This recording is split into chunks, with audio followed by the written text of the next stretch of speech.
diría a todos los actores políticos es que España es un Estado social y democrático de derecho. Y cuando entramos en un proceso electoral, lo que tenemos que hacer es someternos todos a la Junta Electoral Central. Todos y cada uno de los actores. Las instituciones públicas son instituciones de todos y de todas, ya sea en Cataluña de nacionalistas como de no nacionalistas. Y por tanto, sus dirigentes, sus líderes, lo que tienen que hacer es respetar esa neutralidad y esa concepción de la institución plural, no patrimonializarla, como en este caso están haciendo algunos actores políticos, en este caso independentistas. Yo lo que le puedo garantizar es que el Gobierno de España estará a lo que le diga la Junta Electoral Central. Pedro Sánchez, presidente del Gobierno. Muy buenas tardes, bienvenidos a la redacción abierta. Quim Torra sigue desafiando al Estado, mofándose de la Junta Electoral Central, porque si bien es verdad que ha retirado el lazo amarillo de la fachada de la Generalidad de Cataluña, lo ha hecho colocando otro lazo, en este caso de color blanco con un trazo rojo. Vamos a ver si podemos mostrar esas imágenes en el Palau de la Generalitat. Esto sucedía a las 10:30 de la mañana, después de que Torra en el día de ayer hiciese oídos sordos a ese mandato de la Junta Electoral Central, que debía retirar toda propaganda, toda simbología separatista, ese lazo amarillo. Bueno, pues ha colocado una pancarta encima con el mismo lema: libertad, presos políticos y exiliados, acompañado de ese lazo blanco con un trazo rojo. Una burla, sin duda, otra más del señor Torra, del separatismo catalán, al Estado español, al Gobierno y a la unidad de todos los españoles. Desde el Partido Popular, Pablo Casado respondía de la siguiente manera.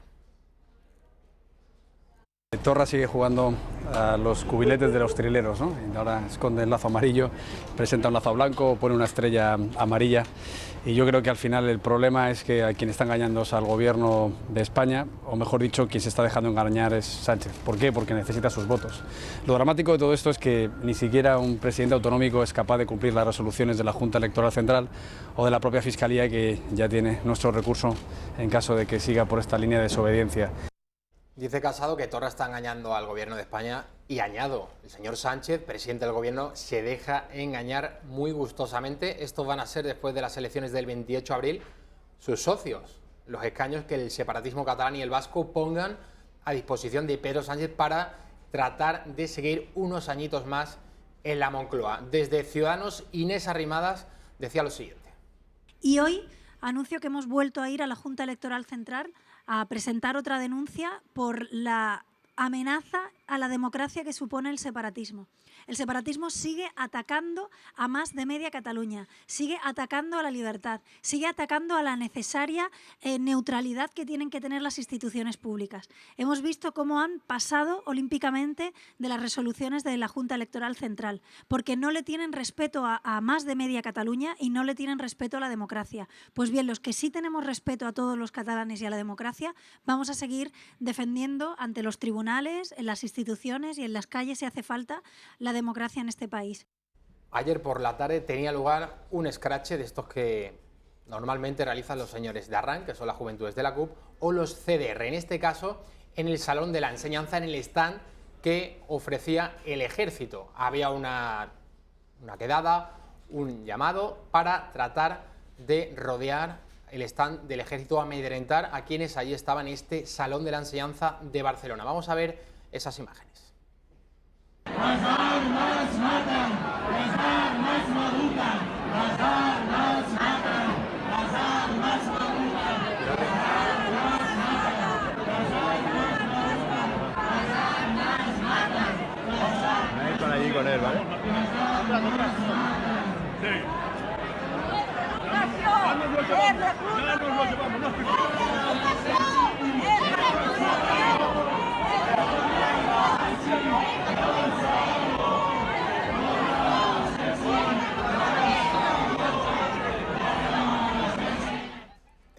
Esto sucedía en ese stand del Ejército en el Salón de la Enseñanza de Barcelona. El año pasado todos recordamos a Ada Colau, la alcaldesa de Barcelona, poniendo en la picota, señalando a esos militares españoles que acudían al Salón de la Enseñanza. El separatismo catalán y la extrema izquierda, en el caso de la señora Ada Colau, aunque va de la mano del propio separatismo, como ha demostrado en muchísimas ocasiones, no quieren que el Ejército español pues actúe con normalidad a lo largo y ancho del territorio español, en este caso que no estén en Barcelona.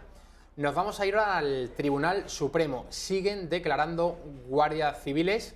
Bueno, aún no tenemos la señal, pero iremos en un instante al Tribunal Supremo. Siguen declarando, digo, guardias civiles ante Manuel Marchena, el presidente de ese tribunal, por todo lo acontecido en esa organización del referéndum ilegal del 1 de octubre del año 2017. Más asuntos relacionados con Cataluña y también con la señora Ada Colau, porque Vox se querella contra Colau por no ceder las instalaciones del Palau Sant Jordi el 30 de marzo, que va a celebrar un acto el partido de Santiago Abascal. En un primer momento, Vox ya había pagado la mitad de la fianza para celebrar el multitudinario acto el sábado 30 de marzo, como decimos, pero posteriormente el Ayuntamiento de Barcelona alegaba obras de mantenimiento los 3 días, 28, 29 y 30 de marzo, que Vox solicitaba el emblemático recinto, el Palau Sant Jordi.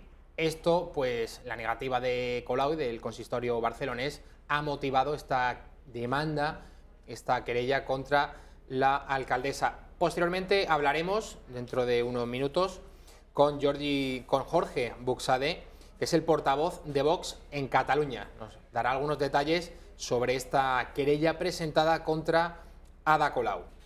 Mientras eso ocurre, sigue el linchamiento mediático contra Vox, no solo por la inclusión del historiador Fernando Paz en las listas número 1 en la provincia de Albacete para el Congreso de los Diputados, también por los nombramientos que el partido de Abascal está haciendo con los militares. Algunos de los últimos días hemos conocido algunos nombres de militares que van a integrar esas listas, serán cabezas de listas para tratar de llegar al Congreso de los Diputados. Vamos a hacer un repaso de quiénes son estos militares de Vox.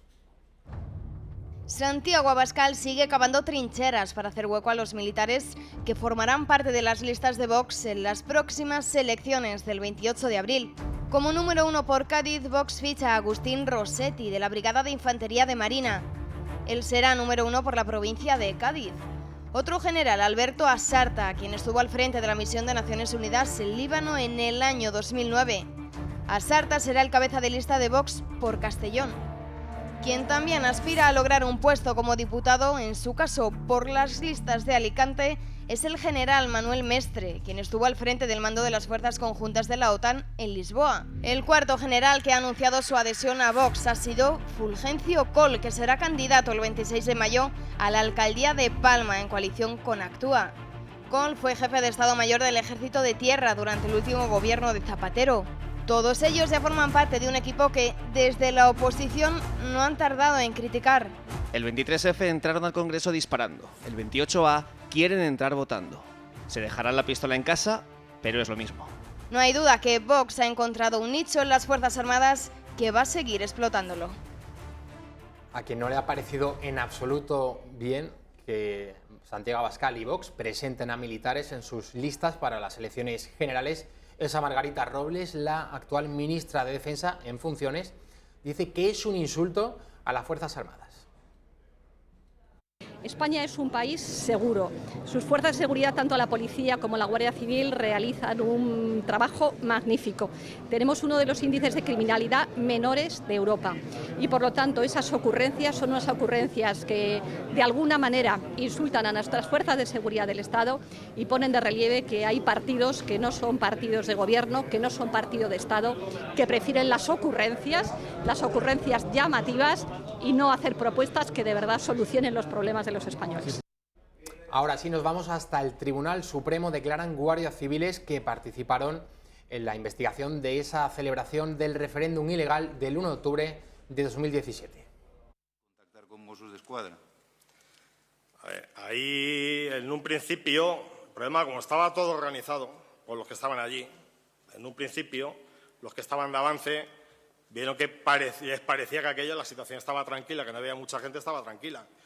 Pero si en el trayecto de nuestra aproximación se van avisando, van congregando a gente, lógicamente una situación que aparentemente parecía tranquila, pues se derivó en lo que yo le agradezco mucho su explicación, pero yo le pregunto si en ese briefing del día 30 les transmitieron a ustedes la instrucción que en caso de concentraciones se retiraran ustedes a posiciones. Si me permite, le explico para que no perdamos el tiempo.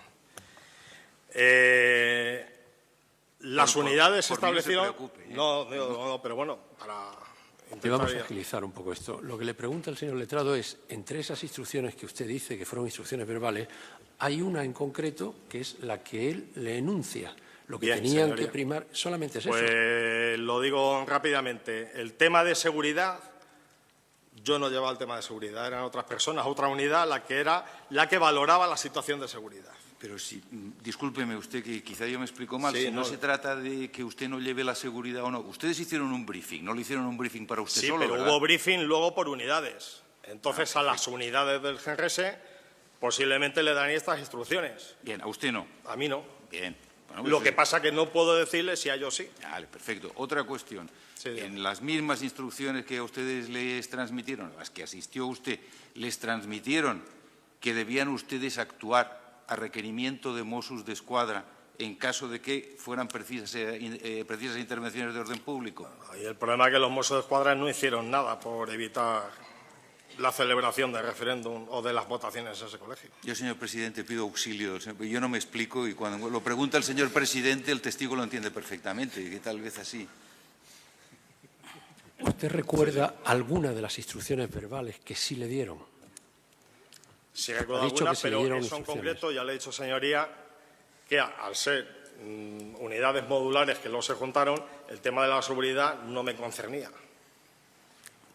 ¿Pero instrucciones recibió usted, señor? Sí, señoría. ¿Y recuerda alguna? ¿Recuerda alguna? Pues las instrucciones eran de... Lo intenté explicar antes, pero luego se derivó en relato por otro lado. Era... las unidades del GNRS nos tenían que proporcionar seguridad. Abrirnos un pasillo, nosotros entrar en el colegio, recoger el material que hubiera, identificar a las personas, de haber personas, de poder identificarse y salir. Esas son las instrucciones que teníamos. Fuera de eso, no recibe instrucciones. Perfecto. Otra cuestión respecto al 1 de octubre. ¿Cuántos eran ustedes, la unidad que intervino? En total. Sí. De paisano, de policía judicial específica y genérica, éramos 16, y 2 UBAD del GNRS, no son números exactos, pero una UBAD puede oscilar entre 36 y 40, no sé ese día los que había, para que os una idea, 2 unidades de 40 cada uno, más 16 que íbamos de paisano. Y durante esa intervención, cuando fueron ustedes a intervenir, se planteó... Ha dicho usted que se concentraron primero en una zona de seguridad a las 6 de la mañana. Sí. Y que posteriormente fueron a otra zona a las 12. En alguno de 12:01, exactamente no recuerdo. Sí. No viene de ahí. ¿En alguno de esos 2 momentos se suscitó la cuestión de si debían ser ustedes requeridos por los Mossos d'Esquadra o si debían actuar autónomamente? Nosotros no valorábamos...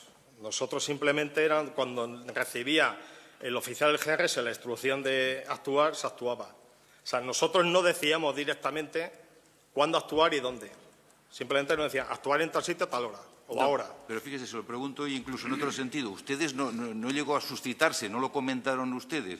No fue objeto de debate entre ustedes si había algo que tuvieran que hacer con los Mossos d'Esquadra a las 6 de la mañana o a las 12 del mediodía. Es que a mí le vuelvo a decir, señor letrado, es que no me competía a mí en ese momento decidir si tengo que llamar a los Mossos d'Esquadra o no.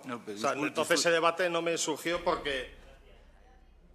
Continúa el juicio en el Tribunal Supremo contra los líderes golpistas, contra los responsables políticos catalanes que convocaron ese referéndum ilegal del 1 de octubre de 2017, ese golpe contra la democracia y la unidad de España. También la posterior declaración unilateral del día 27 de octubre de ese año 2017. Estaban declarando guardias civiles, al igual que en el día de ayer y esta misma mañana, ante el tribunal que preside Manuel Marchena. Vamos a rescatar algunos de los mejores momentos que se han vivido esta mañana en el Tribunal Supremo. Recuerdo que nos dijo, por favor, ¿tenéis algo para taparme la cara porque no quiero que me reconozcan? Y bueno, el compañero, el cabo primero que tenía, le dio un pañuelo y con el pañuelo él se tapó la cara. O sea, iba tapado. Sí, se tapó completamente la cara porque tenía miedo. es que, bueno, vamos, era para tenerlo, porque allí la gente está bastante exaltada. Yo, la verdad que no he vivido el conflicto vasco, y gracias a Dios, pero compañeros míos veteranos me han dicho que los principios del conflicto vasco se asemejaban muchísimo.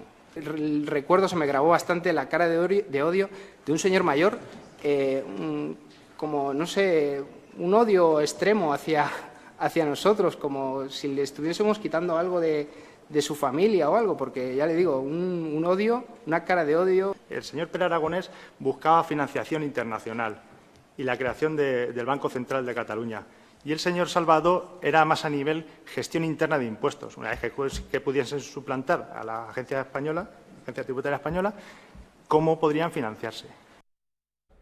Noticias relacionadas con Podemos. La formación de Pablo Iglesias ha despedido con 20 días de indemnización al equipo de Íñigo Errejón, quienes eran los más estrechos colaboradores del exdiputado de Podemos, ahora candidato con Más Madrid a la Comunidad de Madrid.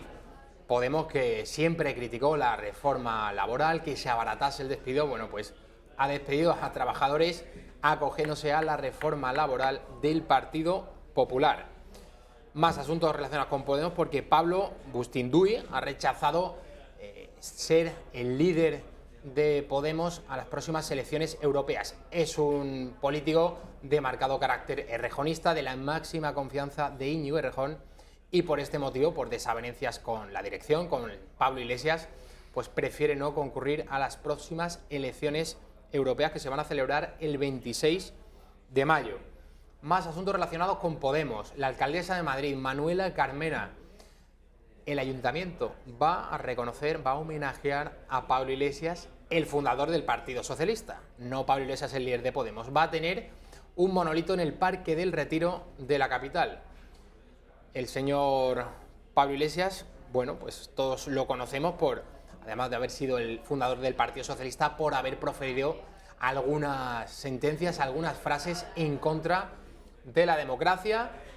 Aún no tenemos, bueno, y vamos a mostrarles algunas de esas frases más destacadas que el fundador del Partido Socialista pues dedicaba a la democracia.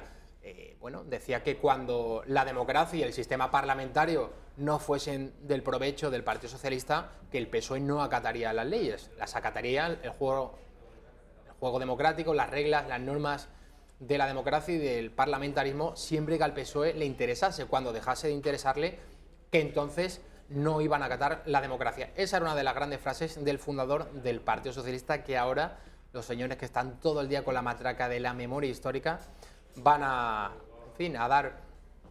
construir un monolito en el Parque del Retiro. Con Andalucía, han vuelto a destapar un presunto escándalo de corrupción en relación al anterior gobierno, al de Susana Díaz. 38 años estuvo el Partido Socialista gobernando esta comunidad. Han destapado 1.867 millones de euros en subvenciones no justificadas, en la etapa en la que Susana Díaz era la presidenta de la Junta de Andalucía. Del Partido Popular, el diputado José Antonio Nieto ha pedido explicaciones a la que ahora es líder de la oposición en la Junta de Andalucía, Susana Díaz. Expliquen los números de la vergüenza. Su incapacidad ha lastrado el desarrollo de Andalucía, y en la peor crisis que se recuerda, el gobierno socialista tenía herramientas y recursos que no llegaban a los andaluces. Seguimos en plena pre-campaña, que realmente parece campaña electoral, que si bien oficialmente arranca el próximo viernes de Dolores, ya todos los partidos están nombrando, haciendo público esos cabezas de lista que van a concurrir al Congreso de los Diputados, a las elecciones generales del 28 de abril. Pablo Casado le habría ofrecido a María San Gil integrarse en las listas del Partido Popular, pero María San Gil, quien fue una de las figuras más destacadas del PP en el País Vasco, ha rechazado esta propuesta de Pablo Casado. Esto cabe interpretarlo en que María San Gil pues no acaba de fiarse del PP, por mucho que Casado derrotase a Soraya Sáenz de Santa María en las primarias el pasado verano. Lo cierto es que San Gil siempre ha mantenido un elegante silencio, se marchó, dejó la política por desavenencias con Mariano Rajoy, con la cúpula del Partido Popular que por entonces ostentaban tanto Mariano Rajoy como Soraya Sáenz de Santamaría, quien fuese número 2 del expresidente. Marcos de Quinto, polémico nombramiento en Ciudadanos, uno de los hombres fuertes de Coca-Cola. Vamos a ver quién es Marcos de Quinto, que ahora va a ir con Ciudadanos al Congreso de los Diputados.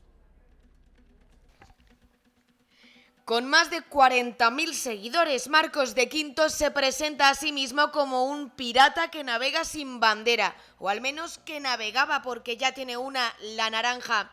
De Quinto es desde el pasado sábado el número 2 de la lista de Ciudadanos por Madrid para las elecciones del 28 de abril. Está a punto de cumplir los 60. Es licenciado en Economía por la Universidad Complutense de Madrid y ha trabajado en Coca-Cola desde el 82, llegando a ser exvicepresidente de la multinacional. Un fichaje estrella en el punto de mira por muchas polémicas, como que tributaba en Portugal, donde los extranjeros pagan menos impuestos, algo que revela vozpopuli.com y de lo que se defiende él mismo en sus redes. O que un juzgado de Madrid le condenó en junio de 2013 a cumplir con lo estipulado en un contrato de compraventa de un chalet que se adquirió durante el boom y del que se quiso desentender cuando estalló la burbuja inmobiliaria, según informa el diario.es. Y presten atención.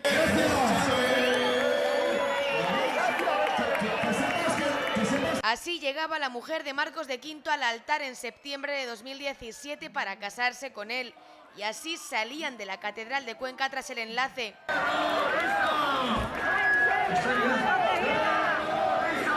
Un boicot sin precedentes el que vivió la pareja y sus familias por parte de los trabajadores de Coca-Cola de Fuenlabrada, tras haberse posicionado en su momento claramente a favor del ERE en la compañía. Hoy es 21 de marzo, Día Mundial del Síndrome de Down. Sabemos que en España más del 90% de los niños síndrome de Down son, desgraciadamente, abortados. Hay países como Islandia en el que apenas ya nacen niños con síndrome de Down. Vamos a ver algunos datos en la siguiente gráfica acerca de esas cifras en nuestro país, en España, donde más del 90% de los niños pues, son abortados.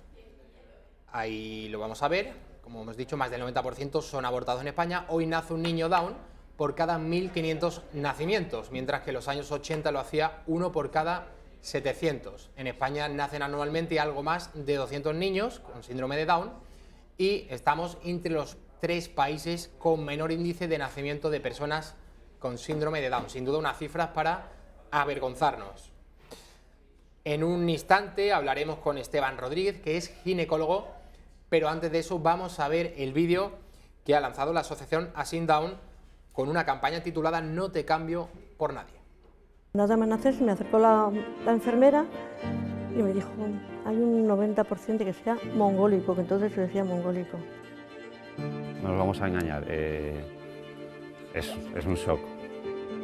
Y decir que no es así es mentira, porque pasa.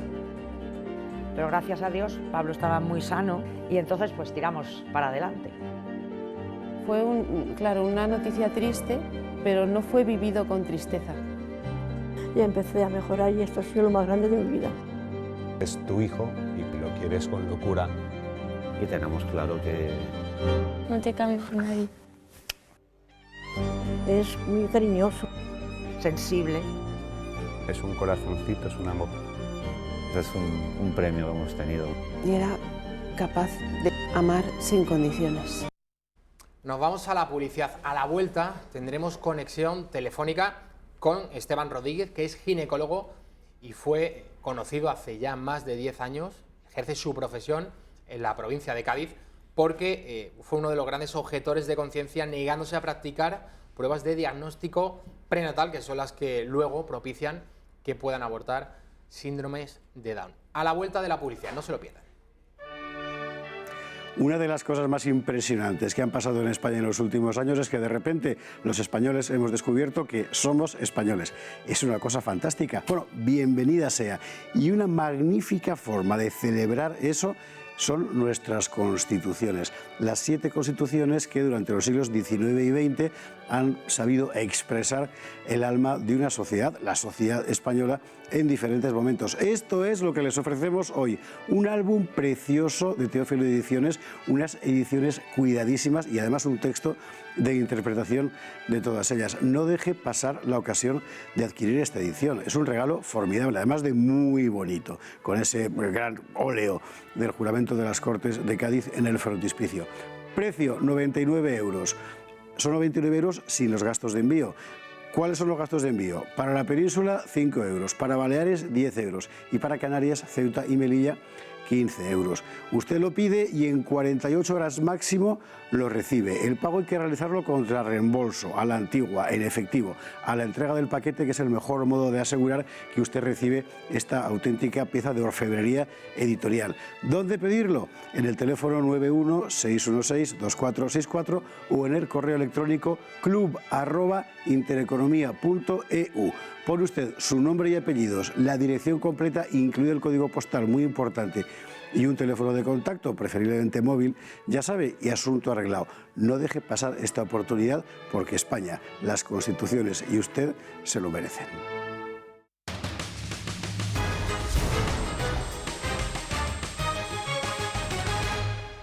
Seguimos en la redacción abierta. Se incorpora Raúl Cuesta, que es el portavoz de ASP, que es Alternativa Sindical de Policía. Raúl, muy bienvenido. Muchas gracias. Bueno, han emitido un vídeo, los señores de la Unidad de Intervención Policial, los conocidos como antidisturbios de la Policía Nacional, en el que reclaman al Ministerio del Interior, al Gobierno, algunas mejoras materiales, algunas mejoras también, no solo de equipos y de furgonetas, también mejoras en cuanto al número de efectivos. Vamos a ver este vídeo en primer lugar y luego ya lo comentamos con Raúl.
Raúl, ahora mismo, estamos en marzo ya, 2019, han pasado muchos ministros, distintos gobiernos, muchas promesas, pero ¿cuál es la situación actual de estas unidades de intervención policial?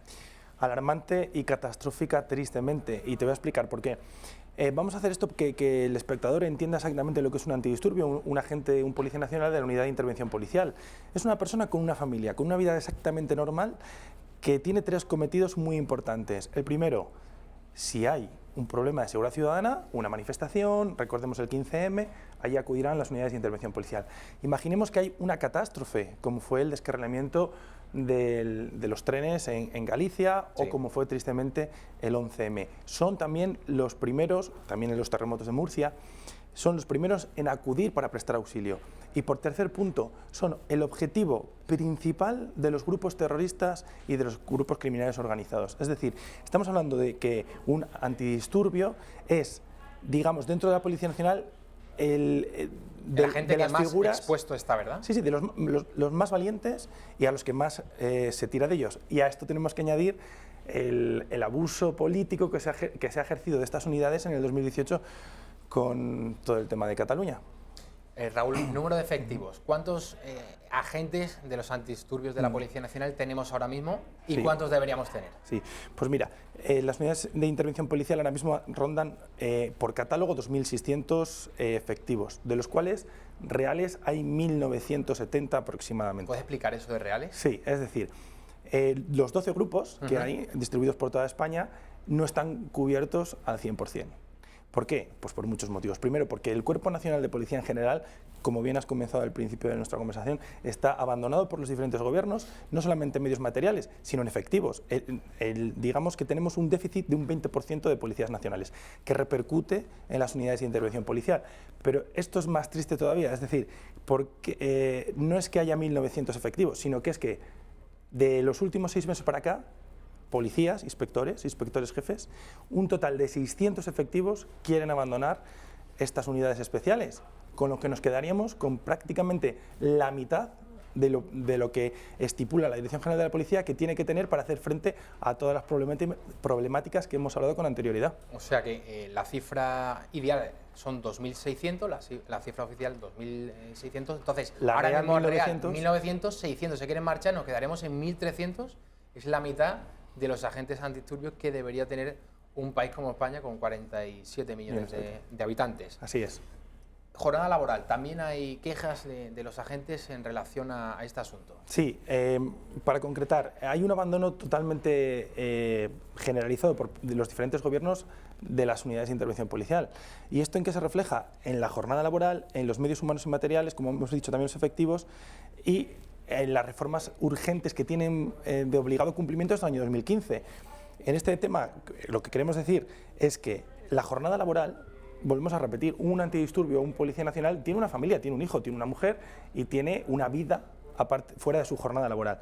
Bien, pues en esta jornada laboral, que se tenía que haber quedado una específica desde el año 2015 para las unidades de intervención policial, sigue sin existir. ¿Y esto en qué deriva? Pues en que muchos compañeros se marchan, para que tengas un dato y que el espectador lo vea claramente, en el año 2018, a mes de noviembre, un miembro de la unidad de intervención policial de, por ejemplo, que son las más afectadas, Galicia, Valladolid y Oviedo, se pasaba 100 días fuera de casa, 100 días incluidos Navidad, Semana Santa, y ya no vamos a hablar de todas las cosas estas que ya hemos hablado en otras ocasiones, como es, te marchas en Navidades a Cataluña, duermes en un barco, el día de Navidad comes comida de rancho, como se suele decir, y nadie te da las gracias. Raúl, ¿qué hay de los medios materiales? Los antidisturbios, sabemos por definición que es un grupo que rota a menudo. Sí. Esa flota de furgonetas que se ha quedado obsoleta, que ya tiene muchos kilómetros y que los antidisturbios, un señor que sea Policía Nacional antidisturbio que esté en La Coruña, igual le toca hacer una intervención en Valencia porque se celebra la final de la Copa del Rey, por ejemplo, o porque hay una manifestación declarada de alto riesgo. Es decir, que al cabo de un año acumulan muchísimos kilómetros, tanto los policías como los medios en los que viajan estas furgonetas. ¿De qué año son estas furgonetas, esta flota de vehículos? Es cierto que la flota de vehículos se ha renovado, pero siguen existiendo vehículos con más de 300, 400.000 kilómetros, y sin aire acondicionado. Ponte a trabajar en estas furgonetas con los compañeros. Yo he estado en esas furgonetas y te digo que de verdad que es una sauna, ¿no? Sí, y una auténtica tortura en los meses de julio y agosto, por ejemplo, en Madrid. Pero el problema que tenemos ahora es que no se compra ropa para, es decir, elementos básicos a la hora de realizar el trabajo. Si me permitís, os vamos a enseñar dos fotografías, tenemos varias, pero que dicen exactamente el abandono que tienen ahora mismo las unidades de intervención policial. Esto que vemos aquí a continuación, ¿se harán un primer plano? Cómo prestan servicio los compañeros de las UIPs que no tienen prendas.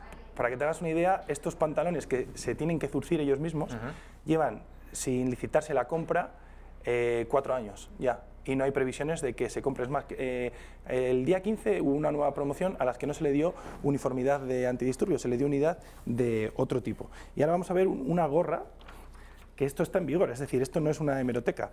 Hay muchos compañeros... Y este tipo, perdón Raúl, de desperfectos, ¿son ocasionados a consecuencia de los disturbios que puede generar una manifestación violenta con lanzamiento de objetos, o solamente por el paso del tiempo y el deterioro natural de la ropa? Es lo que hablábamos antes, es el abuso descarado de la Dirección General de la Policía con estas unidades. Hay una planificación pésima, nefasta, por parte del máximo responsable de estas unidades, que es un comisario principal, en el que desde ASP ya vamos a llevar al tema judicial, porque no es permitible esto, entonces no es permisible. Estamos hablando de que si tú tienes a unos policías nacionales explotados en su jornada laboral durante todo el año, a los que no les das medios materiales, a los que no les das ni siquiera dietas para poder afrontar su trabajo fuera de su lugar, pues el desgaste lo sufre la persona, el policía y la uniformidad. Pero volvemos a decir lo mismo, somos un país europeo, una policía europea que da una imagen en el exterior, somos un país turista, un país que soporta un gran número de turistas, y la imagen de la marca España que desprendemos con estas cosas que se podían solucionar con una buena planificación es pésima y perjudicial para todos. Raúl, se habla mucho del prestigio de los antidisturbios españoles. La policía española en general pues goza de mucho prestigio, pero en concreto los antidisturbios, las unidades de intervención policial. ¿Cuáles son, si es que hay grandes diferencias en la manera de actuar de los antidisturbios españoles, por ejemplo, con los británicos, con los franceses, con los alemanes? Estamos viendo en los últimos tiempos en Francia esas manifestaciones de los chalecos amarillos en París, que todos los sábados, sabiendo además el gobierno francés que todos los sábados se van a manifestar, que hay unos disturbios tremendos, la policía francesa totalmente desbordada, totalmente superada. Vemos cómo emplean a veces esos cañones, esas mangueras de agua, pero lo que es el cuerpo a cuerpo, al menos es la impresión que tengo yo desde fuera, corrígeme si estoy equivocado, están siempre como dispersos, no actúan en grupo. Precisamente por eso los grupos de los chalecos amarillos muchas veces pueden agredir en 3 contra 1, 5 contra 2. Eso no se ve tan a menudo cuando los antidisturbios españoles tienen una situación complicada. Tenemos, lo vuelvo a repetir, y no es una opinión personal, es una opinión contrastada y generalizada, unos antidisturbios de bandera, de categoría, de 10. Y a los hechos nos remitimos. Puma 70, 15M, todos los atentados que hemos sufrido en España, ahí han estado nuestros agentes. ¿Qué es lo que pasa? ¿Cómo definirlo? Valor. Valor. El valor de nuestros policías, que se presupone en muchas otras policías, en España se tiene de verdad. En otras policías, por ejemplo, como lo decías en Francia, con los chalecos amarillos, tienen mejores medios materiales, mejores retribuciones, ya materiales de dotación para repeler, y sin embargo aquí, para que te hagas un ejemplo, un dato muy que no sé, que a nosotros desde SP nos impacta mucho, la Policía Nacional Española tiene un camión para disuadir manifestaciones o grupos tumultuarios con un chorro de agua. No se ha utilizado nunca. Sé que porque además aquello fue noticia en el año 2013, 2014 aproximadamente, era el gobierno de Mariano Rajoy, del Partido Popular, el ministro de Interior era Juan Ignacio Zoido. Así es. Y recuerdo que a esto se le dio muchísima publicidad, se difundió en todos los medios de comunicación, pero desde entonces, al menos que yo recuerde, no se ha empleado este camión cisterna con la manguera para disuadir grandes manifestaciones. Sí. Creemos que es urgente, y estamos trabajando ya en ello, en modificar el Real Decreto, que es del año 85-86 si no recuerdo, de las unidades de intervención policial, para que regulen todos estos protocolos. No podemos invertir unas cantidades ingentes de dinero en este tipo de materiales para que luego se queden sin uso. Y creemos también que ese Real Decreto debería de regular nuevamente todos los protocolos en los que realizan los compañeros la actividad diaria. Volvemos a repetir, no podemos permitir ni que la ciudadanía se vea desamparada, ni que los policías que forman estas unidades se vean desamparados o se vean mermados de derechos, como es lo que sucede a día de hoy, vuelvo a repetir, por una mala planificación de la Dirección General de la Policía, solamente por eso. Raúl, reformas urgentes, ¿a cuáles te referirías? La que acabamos de comentar es muy importante, reformar el Real Decreto del año 85-86, así como dotar a los policías nacionales, que es la obligación que tiene el actual el gobierno que entre a continuación, que tiene la obligación firmada desde el año 2015, que todos los policías nacionales tienen derecho a una jornada laboral. Y eso a día de hoy sigue en papel mojado, cuando volvemos a repetir que es una obligación que a día de hoy, igual que lo tienen otras unidades, lo tengan los agentes de unidades de intervención policial. Pues Raúl Cuesta, muchísimas gracias por estar. Creo que no se nos ha quedado nada en el tintero, ¿no? No, hoy ha estado bastante completo, la verdad. Otra tarde en esta redacción abierta. Siempre vamos a ser en esta casa y en este programa en concreto, pues altavoz de lo que consideramos causas justas, y sin duda que la Policía Nacional esté dotada de los mejores medios materiales y humanos, pues sin duda que lo es, y aquí lo seguiremos denunciando. Raúl Cuesta, portavoz de Alternativa Sindical de Policía, muchísimas gracias. Gracias a vosotros. Nos vamos a la publicidad. A la vuelta va a estar con nosotros Alicia Rubio, que es experta en ideología de género y también miembro de Vox. Hoy a propósito del caso Juana Rivas, hemos conocido que la justicia italiana le ha dado la custodia definitivamente al exmarido de Juana Rivas. Recordemos ese caso que todo el feminismo nacional decía que todas eran Juanas, pero es mentira. Juana, que se fue con los 2 hijos, fue acusada y posteriormente condenada por sustracción de menores. Hizo caso a esos consejos tan malos y tan nocivos que le daban esas feministas, pues ahora está condenada a 5 años de prisión y sus hijos, la custodia, pues lógicamente pasa a manos de su exmarido. A la vuelta de la publicidad lo vamos a analizar, no se vayan.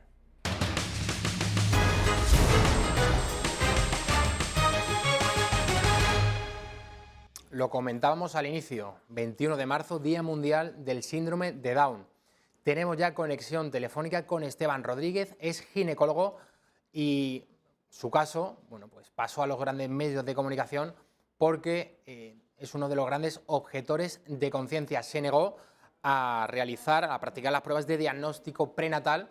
Son esas pruebas que luego propician que muchos niños síndrome de Down sean abortados. Señor Esteban Rodríguez, muy buenas tardes. Buenas tardes. Bueno, en primer lugar, sabemos que en España más del 90% de los niños síndrome de Down son abortados.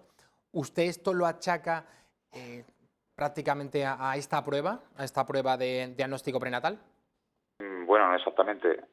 Yo lo achaco a la ley que tenemos de aborto, a la ley de interrupción voluntaria del embarazo. La legislación lo ampara, pero me refiero a esta prueba que a muchas madres, muchas mujeres embarazadas, pues en el momento que les dicen que su hijo tiene un 99% de posibilidades de que sea síndrome de Down, pues deciden abortar. Sí, 9 de cada 10 mujeres a las que se hace un diagnóstico confirmatorio de síndrome de Down deciden el aborto, ciertamente. Y la extensión de estas prácticas de cribado, de selección prenatal, de cromosomopatías, es lo que nos lleva precisamente a esa situación. Pero el problema no es en sí la técnica, el problema es que hay una legislación que vincula a los ginecólogos que se prestan a participar en este tipo de programas, que los vincula para tener que facilitar el aborto en estos casos. Señor Rodríguez, ¿usted se negó a practicar estas pruebas de diagnóstico prenatal? ¿Encontró respaldo por parte de las autoridades? Pues la verdad es que no encontré ningún respaldo. Tuve que defenderlo en los tribunales, tuve que plantear un recurso contencioso administrativo contra la jerarquía del hospital en el que trabajo, pues para hacer valer mi derecho a la libertad de ciencia, en primer lugar, y de conciencia. Todos los médicos hacen esa promesa de salvar vidas, pero hay quien dice que hay intereses tan grandes que hasta la propia comunidad científica no quiere reconocer que practicar un aborto pues contradice el mandato de un médico. Así es. Así está la sociedad, en eso estamos, efectivamente. La legalización del aborto, la extensión de las técnicas de diagnóstico prenatal, con una ley favorable al aborto, pues al final lo que se traduce es que cada vez más abortos por el supuesto eugenésico pues se llevan a cabo. Señor Rodríguez, no sé cuál es el porcentaje, si usted lo conoce, de compañeros, de médicos que les gustaría optar por la objeción de conciencia, pero no lo hacen porque tienen miedo a ser señalados, a no estar respaldados por la Junta Autonómica de cada caso, por esa Consejería de Sanidad, por el Ministerio de Sanidad en última instancia. ¿Cómo de frecuente es esto en el mundo de la medicina? Pues eso es la tónica general. La tónica general es que la gente participa y dentro de la propia ginecología, de las sociedades científicas ginecológicas, se ha instaurado una mentalidad pro-choice, una mentalidad pro-decisión, pro el derecho a decidir de la mujer, y entonces pues el médico nada más se convierte en un funcionario que tiene que quitarse el sombrero al entrar en la consulta, como si fuese esa conciencia, ¿no? Se quita esa conciencia y simplemente se convierte en un autómata que hacen lo que las sociedades científicas protocolizan y las distintas directrices sanitarias de las distintas comunidades autónomas. Esto pasa en España y pasa en el resto de los países civilizados, donde se promueve cada vez un diagnóstico más precoz de este tipo de enfermedades. En concreto, las cromosomopatías, pues lo cierto es que no tienen posibilidad de ningún tratamiento curativo por muy pronto que se haga el diagnóstico. Esto con otro tipo de enfermedades no ocurre. Por ejemplo, un diagnóstico prenatal de cardiopatía congénita es perfectamente viable porque ese niño puede tener una solución, puede tener un tratamiento, pero en concreto en el síndrome de Down es que no hay ningún tratamiento posible. Lo cierto es que si el diagnóstico del síndrome de Down se hiciera una vez nacido el niño, pues tendríamos muchísimas muertes por síndrome de Down. O sea, digamos que no hacer el diagnóstico prenatal a un niño con el síndrome de Down le salvaría la vida, si el diagnóstico se pospusiese una vez producido el parto. ¿Diría usted, señor Rodríguez, que la mayoría de los médicos no quieren practicar abortos? Sí, la mayoría de los médicos no quieren practicar abortos porque cualquier médico sabe que practicar un aborto significa acabar con la vida de un ser humano y es un trabajo desagradable. Ese trabajo sucio pues lo suelen hacer otro tipo de médicos que están en la medicina privada, que están en las clínicas de interrupción voluntaria de embarazo y la mayoría de las veces se hacen en esos centros. Hay ciertamente unidades de diagnóstico prenatal que también practican el feticidio, al que se le llama técnica y eufemísticamente fetolisis, y consiste pues básicamente en una inyección intracardíaca a través de una amniocentesis, de una instilación de cloruro potásico para provocar su parada cardíaca, y una vez muerto lo que se hace es provocar un parto que termina con el nacimiento de un niño muerto. Esteban Rodríguez, ginecólogo, muchísimas gracias por atender la llamada de Intereconomía. Buenas tardes. Buenas tardes. Seguimos en la redacción abierta. Está con nosotros, se incorpora Alicia Rubio, vicesecretaria de Movilización de Vox y además experta en ideología de género. Muy bienvenida.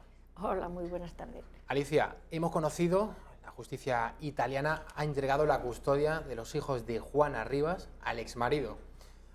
La justicia italiana, en una sentencia yo creo que muy esclarecedora, ha dicho cosas como la siguiente: Juana Rivas manipuló a sus hijos, estaba más interesada en la violencia de género que en cuidar de sus propios hijos. Esto es muy grave. Recordemos que Juana Rivas, condenada por sustracción de menores a 5 años de cárcel por la Audiencia Provincial de Granada, recibió todo el apoyo del sistema, de todos los grupos feministas.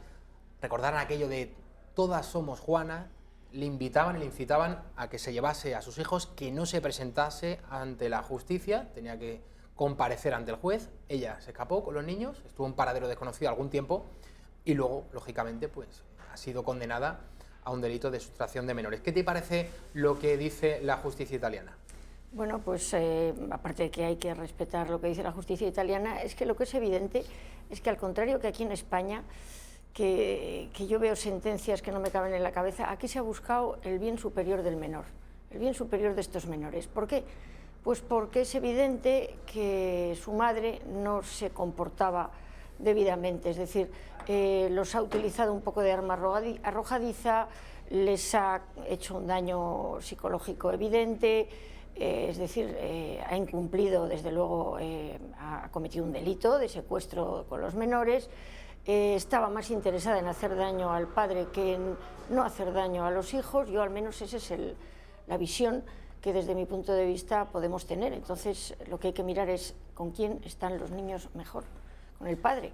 Y luego, además, que si es una persona que ha incumplido la ley, pues tendrá que pagar por ello. Y no hay más. O sea, y desde luego hay que recapacitar sobre el tema de Juana Rivas, porque todos estos lobbies feministas no buscan a una mujer que es evidentemente maltratada, que está en una situación verdaderamente crítica y que nadie discutiríamos, aunque incumpla la ley y tenga que pagar por ello, pues comprenderíamos el asunto. Buscan situaciones evidentemente injustas para que luego los jueces traten de ser justos y retorcerles el brazo persiguiéndolos hasta sus casas, insultándoles, es decir, tratando de que la justicia se adapte a sus dogmas de género. Y por eso buscan casos tan poco claros, o tan claros como el de Juana Rivas, respecto a que no estaba haciendo bien en absoluto, y que la cosa estaba muy claro que era un secuestro pues con muy poco fundamento.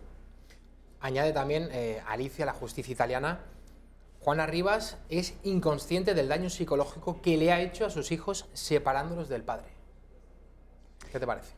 Pues que sí, que evidentemente es una persona pues que no valora lo que es llevarse a unos niños, apartarlos del padre, posiblemente incitarlos a que vean al padre con malos ojos, es decir, lo que es el famoso síndrome de alienación parental, que en España tratan de negarlo y sin embargo hay un montón de libros y un montón de bibliografía y de información sobre ese tipo de manipulación en los niños.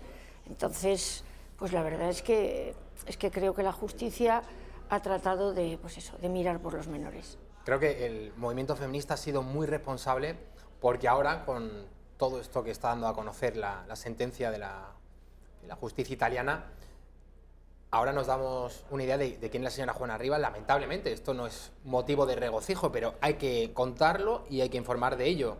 Dice la justicia italiana: Juana Rivas muestra un funcionamiento psíquico gravemente patológico, asociado a una desorganización del pensamiento.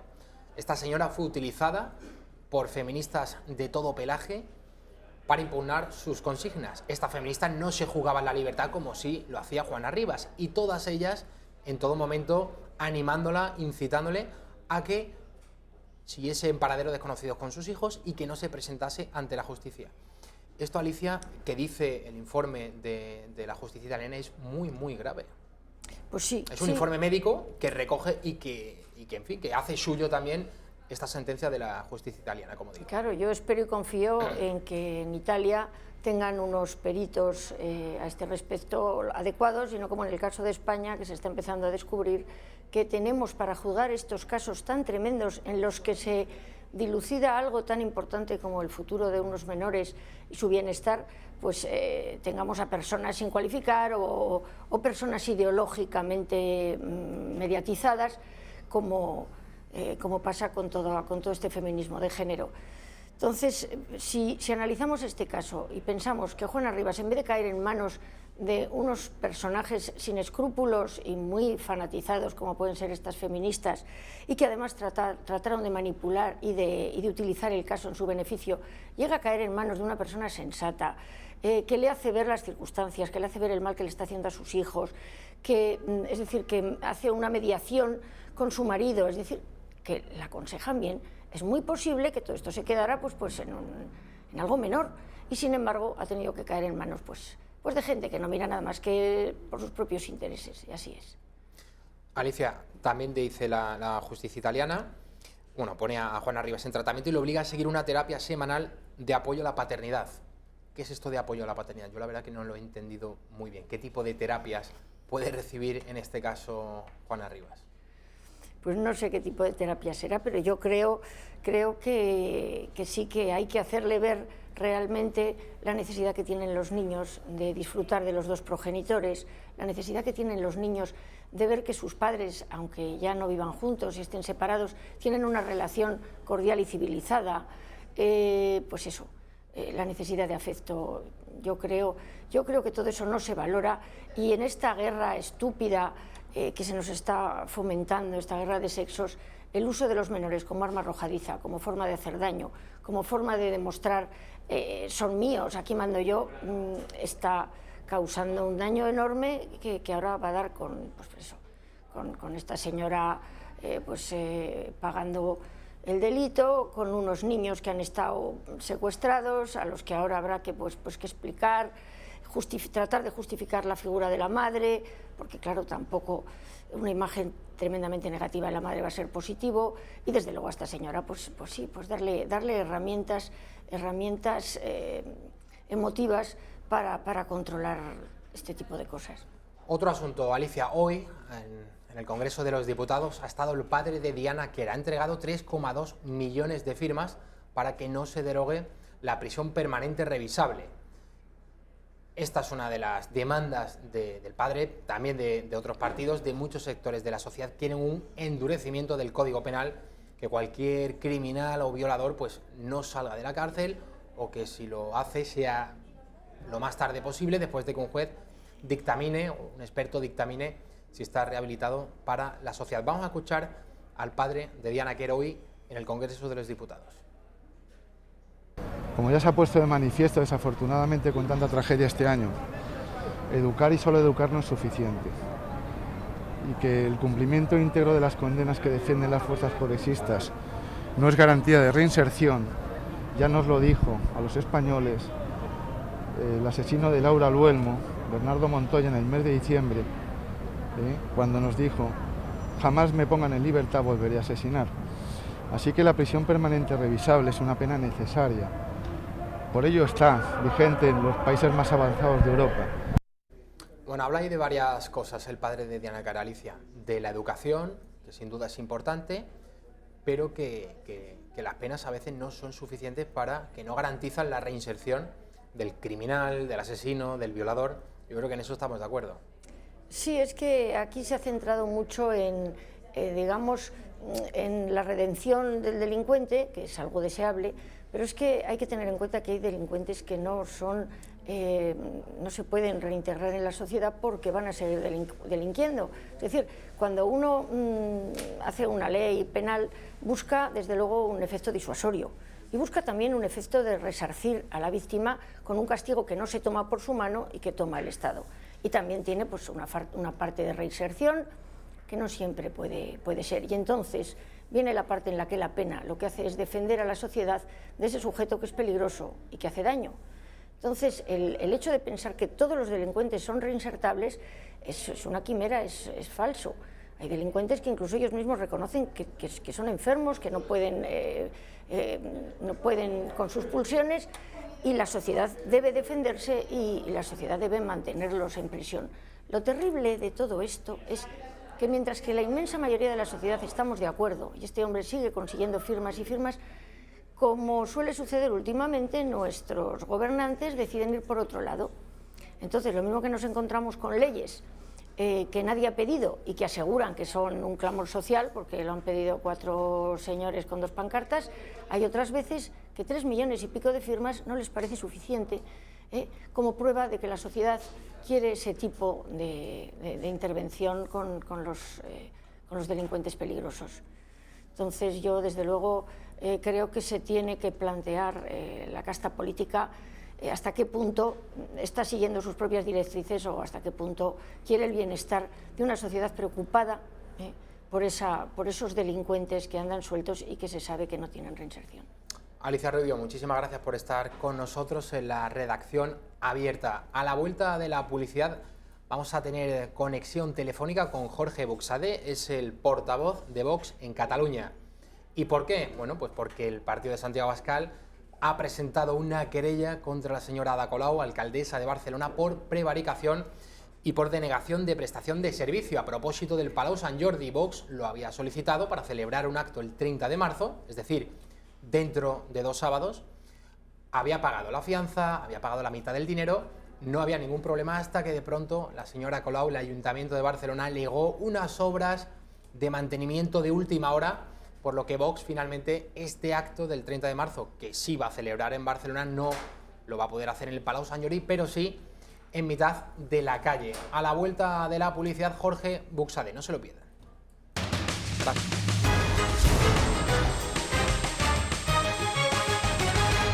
Seguimos en la redacción abierta de la tarde, 7:06. En unos momentos iremos con Jorge Buxade a Cataluña para que nos dé algunos detalles de esa querella que presentan contra Ada Colau, la alcaldesa de Barcelona, que ha cerrado a cal y canto el Palau de Sant Jordi, que había sido solicitado por Vox para celebrar un acto el 30 de marzo, es decir, dentro de 2 sábados, en la capital catalana.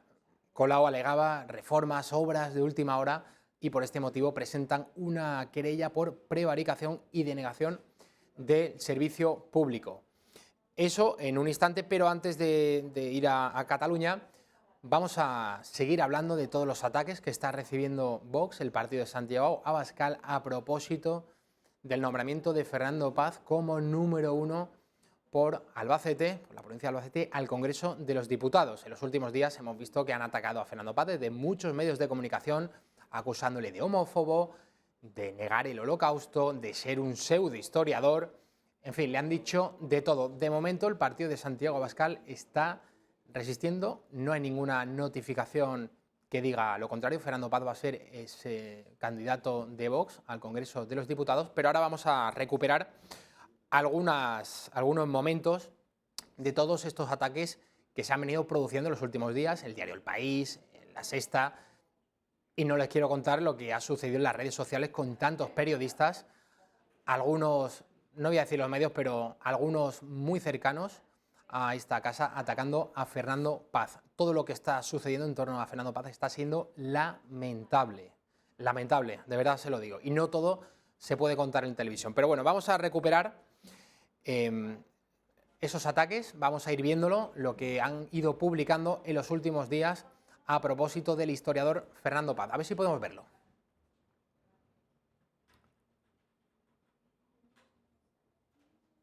Ahí está, esto es el diario El País. El titular: Vox quiere llevar al Congreso a un pseudohistoriador negacionista y homófobo. Bueno, ni siquiera respetan la categoría de historiador más que demostrada de Fernando Paz, licenciado por la Universidad Complutense de Madrid, ha publicado numerosos libros, le acusan de negar el Holocausto y esto es sencillamente falso. Fernando Paz jamás ha negado tal cosa. Tiene un libro titulado Nuremberg, a propósito del 70 aniversario de los juicios de Nuremberg contra los jerarcas del nazismo. Fernando Paz habla del Holocausto, habla de que había una persecución sistemática contra los judíos, habla de genocidio, de crímenes, y también le acusan de homófobo. Vamos a seguir viendo otros ataques a Fernando Paz. A ver si podemos ir viéndolo. Raquel, bueno, tenemos en la mesa de la redacción abierta, se ha incorporado Rosa Cuervas Mons. ¿Qué tal, Javi? Muy bienvenida. Javier Torres. Pues sí, un poco mal esta tarde, la verdad. Sí, ¿no? Un poco decepcionado. Sí, ¿con qué? Pues no lo puedo contar aquí, pero decepcionado. Bueno, yo creo que estamos un poco... yo iba a decir triste. Yo esta mañana he estado en esta misma mesa con Rafael Núñez Huesca y he dicho que estaba triste porque hemos visto cómo personas que conocen a Fernando Paz y que saben cómo es Fernando Paz han estado con él en esta casa, en programas de esta casa. Estoy refiriéndome al presidente del PP en Fuenlabrada, Sergio López, que es habitual de las tertulias de por la mañana, pues se ha unido a ese grupo de ¿cómo podemos decirlo?, de altavoces que han permitido, sí, de linchadores que han permitido hacer crecer esta mentira en torno a Fernando Paz. Y decía Rafa, a lo mejor es que él de verdad se ha creído que Fernando Paz era negacionista, y yo le decía, pues a lo mejor, pero a mí me cuesta creerlo. Creo que en un 90% pienso que sabe que no es así, pero decíamos, en campaña electoral vale casi todo, tristemente. Estamos en pre-campaña electoral y Fernando Paz se ha convertido en el objetivo político, en objetivo empresa de una cacería miserable. Bueno, Vox desde el principio ha presumido, se ha constituido como un partido contra el sistema, un partido que no va a hacer caso, ha copiado la estrategia en este sentido de Donald Trump en Estados Unidos, que tuvo al 99% de los medios de comunicación en contra, que no, en fin, que es impermeable a todo lo que puedan publicar esos grandes medios de comunicación. De momento hay respaldo a Fernando Paz, sí, en todo momento, desde el partido de Abascal. Nosotros, desde luego, muy disgustados y muy decepcionados por todos estos ataques que está recibiendo. Es verdad que es campaña, forma parte de la política, eso es cierto. Pero no, forma parte de la política el ataque, pero no se puede acusar a alguien sin demostrar, en fin, sin poner encima de la mesa esa prueba por la que uno está acusando, en este caso de algo tan grave como de negar, pero sobre todo, Javi, el Holocausto. Y sobre todo, yo no he visto, ni en redes sociales, ni a ningún político, ni a ningún periodista mostrar una declaración, un libro, una entrevista, algo en la que Fernando Paz pueda decir eso. Y no solo eso, Javi, sino que se ha manipulado a favor de su propia causa, de la de los medios de la propaganda, la entrevista que precisamente tú le hiciste a Fernando Paz y que se explicó ayer también en esta mesa y en el informativo. Se han cercenado las declaraciones de manera absolutamente intencionada y de manera indigna e impropia de un periodista. No sé si tenemos ya, Raquel, preparado esos extractos de la obra Nuremberg de Fernando Paz. No sé si podemos, bueno, aún no, cuando lo tengamos locutado lo vamos a emitir. algunos extractos, en concreto de la página 364 y 365, me acuerdo porque lo hice yo ayer, de su obra Nuremberg, editorial La Feria de los Libros, lo publicó hace 3 años a propósito del 70 aniversario de esos juicios contra los jerarcas del nazismo. Me dicen que ya lo tenemos. Estos son algunos pequeños extractos de esa obra escrita por Fernando Paz, en las que asegura que efectivamente hubo holocausto contra los judíos durante la Segunda Guerra Mundial. Vean. Este periodo continuó hasta principios de 1942. El tercer periodo fue la llamada solución final de la cuestión judía, es decir, el exterminio y destrucción planificados de la raza judía. Este periodo duró hasta octubre de 1944, cuando Himmler dio la orden de detener su destrucción. Partisanos, judíos y comunistas resultaban identificados como enemigos y por tanto destinados a la aniquilación. En ese contexto se produjo la acción de los Einsatzgruppen en el frente ruso. Actuaron con particular dureza durante los primeros meses de la campaña en el este y asesinaron a cerca de 1 millón de personas, judíos en su inmensa mayoría. La Unión Soviética fue un inmenso laboratorio en el que los comandos nazis de la SS comenzaron a experimentar diversos métodos de aniquilar a los judíos. Las SS experimentaban métodos de aniquilar a los judíos. Habla de exterminio de los judíos, de cuando los alemanes invadieron la Unión Soviética. Yo creo que está fuera del lugar. Cualquier persona, de verdad, es muy libre de ir a la librería, al Corte Inglés, donde sea, a comprar este libro y a leérselo. Es que no hay ninguna duda de que Fernando Paz jamás ha negado el holocausto. Pero bueno, ya esta bola ha crecido y periodistas y medios de comunicación pues han situado a Fernando Paz en el centro de la diana, lo han convertido en el muñeco pim pam pum, sí. y todos los ataques a Vox en las últimas 48 horas, sí, el 90% han sido en la cara de Fernando Paz. Sí, esta mañana escuchaba, o leía, mejor dicho, leía a un tuitero que calificaba de valiente el editorial de Federico Jiménez Dos Santos, un editorial, y yo sin haberlo escuchado, he dicho, voy a ver qué es eso que califican de valiente, y lo valiente, según este tuitero, era haber criticado a Fernando Paz. Yo creo que ahora mismo, y desde hace 48 horas, lo valiente es defender a Fernando Paz, y lo fácil es criticar a Fernando Paz. Y desde luego, aquí nosotros no lo defendemos por valentía, sino porque es amigo nuestro. Pero desde luego, ahora mismo, nadar a favor de corriente o seguir la corriente de lo que marca el sistema es criticar a Fernando Paz. Rosa, también veíamos un titular lamentable por parte del diario La Vanguardia relacionando la matanza de Nueva Zelanda, ese terrorista australiano que irrumpía el viernes, que es el día sagrado para los musulmanes, en una mezquita mataba 49 musulmanes. Y entonces, esta matanza tan lamentable, el diario La Vanguardia dice lo siguiente: Lepanto y Don Pelayo, referencias islamófobas españolas en el arma del asesino de Nueva Zelanda. Añade La Vanguardia, claro. El secretario general de Vox puso la batalla de Lepanto en la palestra del panorama político español durante una conferencia en el Parlamento Europeo. Traducción: el terrorista, la culpa es de Javier Ortega. El terrorista siguió muy atentamente la conferencia de Javier Ortega en el Parlamento Europeo, sí, y por lo tanto pues dijo, me voy a comprar un arma semiautomática, voy a entrar en una mezquita y voy a matar a 50 musulmanes. Esto es más o menos lo que viene a dar a entender La Vanguardia, Rosa. Esto es algo absolutamente miserable. Tenemos que hacer un ejercicio aquí de crítica, ¿no? de sentido crítico, y sin entrar a juzgar, ya más allá de la motivación que llevó al asesino de Nueva Zelanda a coger un arma y acabar con la vida de 49, 50 creo que son finalmente, de 50 personas inocentes. Y más allá de las cuestiones relativas a la investigación, lo que tenemos que ver es qué se dice, qué se ha dicho. Vamos a empezar por lo de Nueva Zelanda. ¿Qué se ha dicho respecto a Nueva Zelanda? Es un supremacista blanco, todos los medios han empezado a decir es un supremacista blanco, seguidor de Trump, y ahora La Vanguardia ya pone la guinda del pastel diciendo que además, como decías tú, Javi, seguramente uno de las personas que casi asistió de público a la conferencia de Ortega Smith. Vamos a recuperar ahora el momento en el que Fernando Paz pues reconocía que todo esto era una burda manipulación, algunas de las declaraciones que había cortado el informativo de La Sexta. Fernando Paz en El gato al agua. Vamos a verlo. El problema de esa enseñanza de Nuremberg es que hoy nos hemos cargado el derecho natural. Y entonces cualquiera podría alegar el incumplimiento de una orden porque no obedece a mi conciencia, y mi conciencia está construida como a mí me dé la gana. Como hoy no existe más que derecho positivo, como hoy no se cree en el derecho natural, los alemanes que ejecutaron las órdenes que eran legales en el Tercer Reich estaban actuando de forma correcta. Por tanto, el juicio de Nuremberg hoy se puede impugnar desde el punto de vista de que no creemos en la ley natural. Esas leyes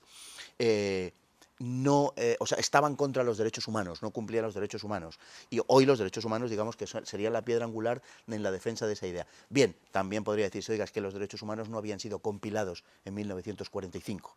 Por tanto, habría que hacer una revisión del juicio y rehabilitar realmente a todos estos, porque, al menos en la medida en la que cumplieron con las leyes entonces existentes, ¿no? Bueno, nosotros hemos querido ofrecer todo el testimonio de Fernando Paz en esta entrevista que concede a Actual.com a propósito de este libro hace 3 años. Fernando Paz, los señores de la Sexta cortan esa última parte de tal modo que Paz dice que hay que rehabilitar a los jerarcas nazis. Y lo que viene explicando previamente... Claro, hay que dejarlo muy claro. Lo que lleva a Fernando Paz a pronunciar esa frase es precisamente lo contrario, es decir... el juicio de Nuremberg es el ejemplo perfecto de que el hecho de que algo, una manera de actuar sea ley, no dota a esa forma de actuar de legitimidad, o de legitimidad sí, pero no dota a ese acto de bondad. Es decir, los militares, los nazis que actuaron siguiendo lo que el Tercer Reich les decía... Sí, las leyes. Sí, ¿se les puede exculpar porque cumplieron la ley? No. Porque hay una ley superior, un derecho natural, una ley natural que está por encima de las leyes nuestras, de las leyes del positivismo jurídico, y tenían que haberse rebelado contra esas leyes. Lo que viene a decir Fernando Paz es todo lo contrario, es cuando una ley es injusta no hay que cumplirla. Claro. Y el hecho de cumplirla, si es una ley injusta, no te exime de las responsabilidades morales, incluso legales, de haber cumplido esa ley. Fernando Paz decía, como muy bien ha explicado Rosa, que un alemán del año 45-46, que había sido educado en la moral kantiana, no entendía cómo por el cumplimiento del deber de una ley aprobada por el Parlamento alemán, uno podría ser castigado. Entonces, Fernando Paz dice, 70 años después, lo que está predominando en Occidente es el positivismo jurídico, es decir, que la ley, por el hecho de ser ley, es fetén, es magnífica y siempre hay que obedecerla, la moral nos da igual. Entonces, que desde ese punto de vista, es decir, del que está predominando hoy en Occidente, habría que rehabilitar a los jerarcas nazis porque la gran lección, cumplieron la ley. La gran lección de los juicios de Nuremberg es que la moral está por encima del cumplimiento de la ley, porque puede haber, como ha sucedido a lo largo de la historia, leyes injustas. Manifiestamente injustas, sí.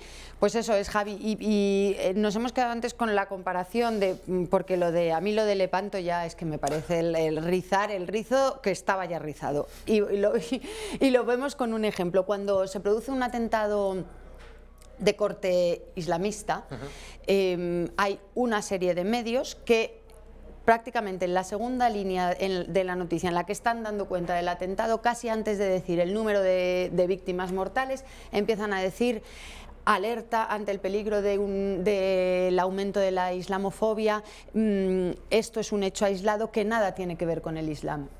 Es decir, un atentado terrorista en el que el terrorista grita "Alá es grande", hay que aislarlo del Islam porque entendemos que ese terrorista ha entendido o ha hecho una interpretación errónea del Islam. Bien, ejemplo A.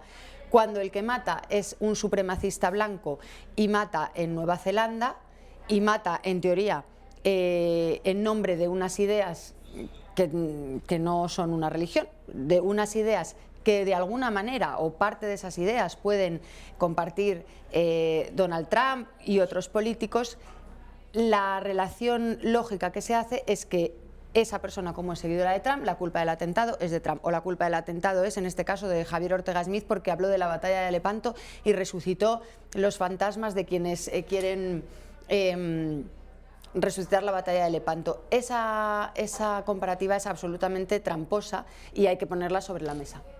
Bueno, Rosa, nos llega una última hora. Vamos a contarla. Vamos a contarla. Para mí es una noticia terrible y no voy a tratar de no opinar y de contar los hechos tal y como han sido. Fernando Paz finalmente no va a ser el cabeza de lista en la provincia de Albacete con Vox al Congreso de los Diputados. Finalmente ha decidido el historiador Fernando Paz dar un paso al lado y no presentarse con Vox después de la cacería mediática de las últimas 48 horas, donde le han acusado de pseudohistoriador. Eso ha sido lo de menos, sobre todo el tema de acusar a Fernando Paz de no negar el Holocausto y de ser homófobo.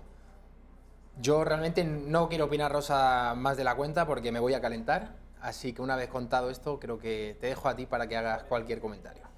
No, yo no sé exactamente, acaba de salir un tuit del partido, la decisión de Fernando la conocíamos desde hace unos minutos, no sé cómo se ha plasmado, cómo se ha comunicado, pero efectivamente Fernando Paz, hasta donde nos cuentan, ha decidido digamos dejar, por un lado, desvincularse de esta candidatura para no dañar de alguna manera a la formación a la que iba a representar, y por otro lado, y yo de verdad animo en este camino a Fernando para tener de alguna manera más libertad para poder reclamar ante los tribunales, que es ante donde hay que reclamar estas cuestiones, reclamar una reparación ante las calumnias que se han producido contra él.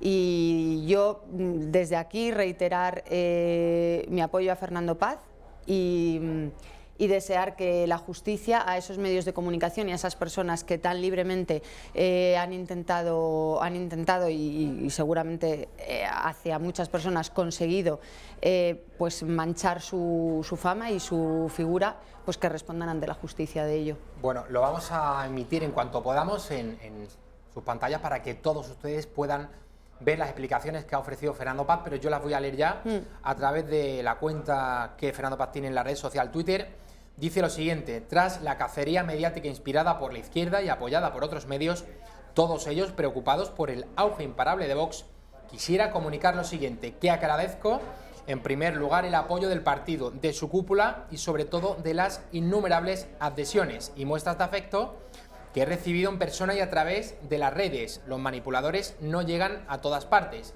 que mi intención solo es servir a España allá donde pueda ser más útil y no voy a permitir que en una hora tan decisiva se malgasten en la defensa de mi persona. Por todo ello, y sin que nadie me lo haya pedido, he comunicado a los órganos pertinentes del partido mi renuncia irrevocable a su oferta de encabezar la candidatura al Congreso por la provincia de Albacete. Y por último, que las personas que han colaborado en el linchamiento mediático del que he sido objeto manipulando declaraciones y atribuyéndome toda suerte de barbaridades tendrán que responder ante ello en los tribunales. Bueno, pues este es el comunicado de Fernando Paz. Triste decisión. Sí. Yo como amigo lo tengo que reconocer, bueno, respeto lógicamente su decisión, ¿qué voy a decir? Pero me resulta lamentable que estas cosas sucedan. Ninguno de los periodistas, sobre todo me duele por los periodistas, no tanto por los políticos que están a lo que están y que mienten más que hablan, me da igual, pero que haya periodistas que en las redes sociales hayan acusado a Fernando Paz de negar el Holocausto sin que ellos hayan aportado una mísera prueba. Yo creo que han quedado muy retratados, lo impresentables y malos, más que malos profesionales, la calidad, la bajísima calidad humana que han demostrado estos días, porque más allá de que no estén de acuerdo con algunas opiniones de Fernando Paz, lo cual es lícito y legítimo, el hecho de mentir de una manera tan descarada y con tanto aplomo, yo creo que es un día malo para el periodismo. Hemos vivido unos días, yo creo que vergonzosos, de cómo están las cosas, Rosa, de cómo están los grandes medios, y una demostración de quiénes son los que mandan de verdad, porque la renuncia de Fernando es una demostración de quiénes son los que mandan de verdad y no solo en España. Yo, Javi, creo que esto trasciende. Es verdad que los periodistas se han sumado a esa ola una vez más y han decidido apostar por la desinformación y por la campaña que toque en el momento que se les diga. Pero creo que esta campaña contra Fernando Paz trasciende a los medios de comunicación, viene desde otros lugares o desde otras instituciones o desde otras entidades y yo, fíjate, creo que ahora mismo yo, más que entrar a debatir sobre las ideas de Fernando Paz, esta mañana lo decía, yo no comparto algunas de las ideas de Fernando Paz, algunas de las manifestaciones que ha hecho, pero sí pienso que Fernando Paz es una persona no digna, dignísima para representar a muchos españoles en el Congreso de los Diputados por su valía intelectual, por su honestidad personal y sobre todo porque creo que tiene algo que se le debe exigir a todo político y es la capacidad de él defender sus ideas pero respetando las ideas de los demás. Y de la misma manera que Fernando estos días, y por esa frase que tanto le han criticado, por esa afirmación en la que decía que si él tuviera un hijo homosexual, él trataría de ayudarlo con terapias, y yo desde la postura contraria, si yo tuviera un hijo, no tengo hijos, pero si tuviera un hijo homosexual no lo llevaría a ningún médico, sé que Fernando pide para él la libertad de educar a sus hijos como él considere, porque él otorga esa misma libertad de educar a los hijos de cada uno como cada uno considere al resto de ciudadanos, cosa que no podemos decir de muchos partidos que hoy están en el Congreso y de muchos políticos que hoy ocupan un escaño y contra los que nadie dice nada. Entonces, bueno, pues esto es una injusticia y ha ganado la injusticia. Bueno, Rosa, cambiando de asunto, también ha creado polémica, pero bueno, nada comparable a lo que ha suscitado Fernando Paz, la propuesta de Vox acerca de las armas. Sí. Propone el Partido Abascal la reforma del Código Penal, que una persona que se defienda en casa si recibe un ataque con una pistola, con un arma de fuego, pues no sea condenada por ello. Esto, la verdad que llenó las primeras páginas de todos los periódicos, todos los digitales, en las redes sociales no se hablaba de otra cosa, de esta polémica propuesta de Vox a propósito de las armas. Sí. Vamos, Rosa, antes de que lo comentes, a ver lo que Santiago Abascal declaraba al respecto. Vamos. En Vox creemos que hay que ampliar el concepto de legítima defensa para que no se produzcan situaciones tan injustas como la que vivió ese anciano de Tenerife que fue condenado por disparar a un asaltante que entró en su casa y agredió y torturó a su esposa. Hace falta un cambio radical, urgente en la ley, no solo para que los españoles sin antecedentes y en pleno uso de sus facultades mentales puedan disponer de un arma en su casa, sino para que puedan usarla en situaciones de amenaza real para su vida sin tener que enfrentarse a un infierno judicial. Bueno, seguimos en la reacción abierta. Esas eran las declaraciones de Santiago Abascal, líder del partido, a propósito de este polémico asunto, Rosa. Sí. Vamos a ver, el polémico asunto, como dices tú, yo creo que ahora mismo no tenemos, o al menos yo no tengo elementos de juicio suficientes como para opinar. ¿Por qué? Porque ese concepto del que habla Vox, de ampliar el concepto de la autodefensa, pasa en primer lugar por una, evidente, y como es evidente y todo el mundo imaginará, por una reforma de las leyes. Entonces, cuando haya una propuesta concreta sobre qué tipo de reforma y qué tipo de ley plantean, yo podría tener una opinión. Ahora mismo, de lo que se sabe hasta ahora, del hecho de que Santiago Abascal o Rocío Monasterio o Iván Espinosa de los Monteros, que creo que son los tres que se han pronunciado, digan que el concepto de autodefensa debe amparar, o que bajo el concepto de autodefensa la ley debe amparar a una persona que mata con un arma de fuego a quien ha entrado en su casa violando su propiedad privada, que ha pegado una paliza a la mujer, porque se estaban refiriendo al caso de este señor que mató a uno de los ladrones que entró en su casa después de que hubieran golpeado a su mujer, un señor de 80 años, y se defendió con un arma de fuego. Yo, con que ese señor no vaya a la cárcel, estoy absolutamente de acuerdo. Y estoy absolutamente de acuerdo con que una persona que mata a otra en legítima defensa no vaya a la cárcel.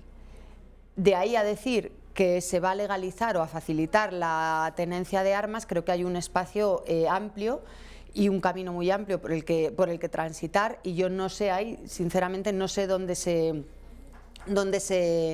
sitúa Vox. Sí quiero recordar o contar para quien no lo sepa, que cuando Santiago Abascal habla de portar armas o de la licencia para portar armas por la calle, estamos hablando de una persona que ha vivido toda su juventud y prácticamente toda su vida amenazado por la banda terrorista ETA. Ahora recibe otro tipo de amenazas que no son de la banda terrorista ETA, pero también recibe amenazas, y que en un momento dado, y siguiendo todos los cauces legales y todos los requisitos que marca la ley, se obtuvo una licencia de armas, y no solo licencia de armas, sino también licencia para portar armas por la calle. Y por eso Santiago Abascal ha dicho en más de una ocasión que él ha llevado, no sé si la sigue llevando, pistola. Creo que también hay que ponerse en la piel de una persona que, dado que no tenía garantizada su integridad por las fuerzas y cuerpos de seguridad del Estado, ha tenido de alguna manera que armarse para protegerse. El Partido Socialista ve esta propuesta de Vox como una locura. Lo han criticado, así lo han dicho. Lo único que demuestra es la radicalización cada vez mayor de Vox.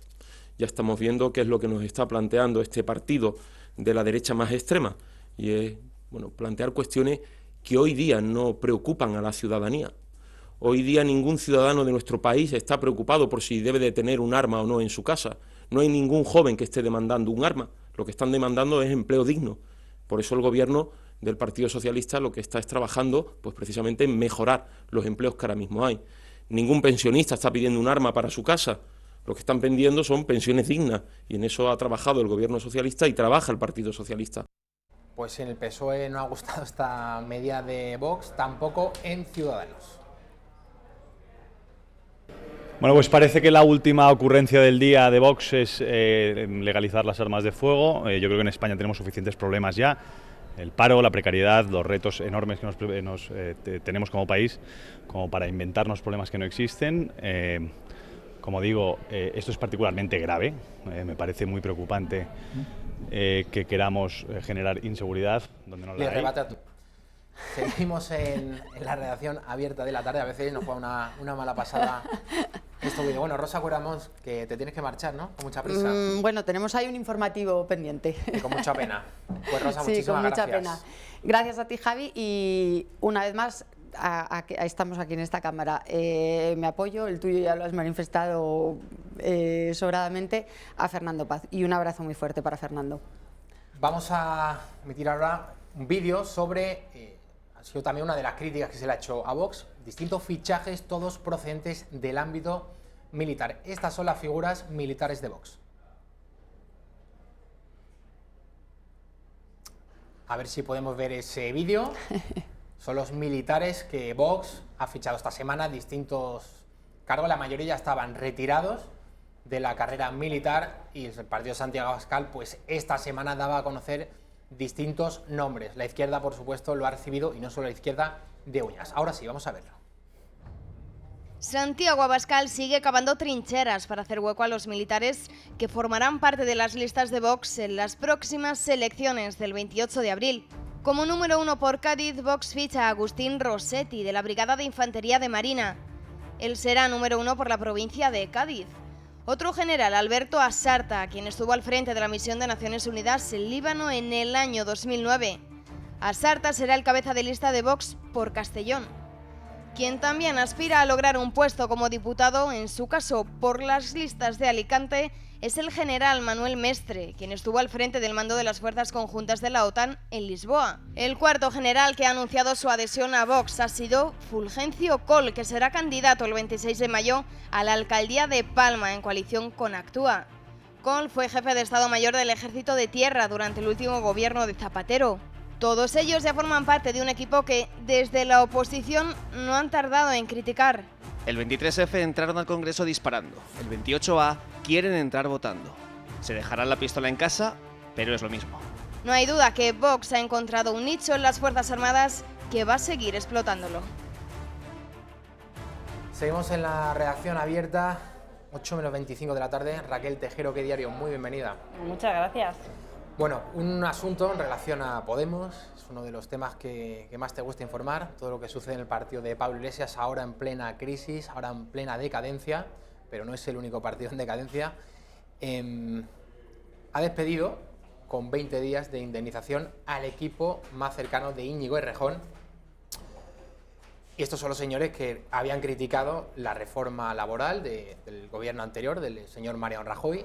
Se han acogido a los 20 días. Podrían haber hecho una indemnización pues, más acorde a sus principios, a lo que ellos consideran que es la justicia social, los 45 días de antaño, que ya desgraciadamente no tenemos, pero la verdad es que se han acogido a esa reforma del PP con 20 días.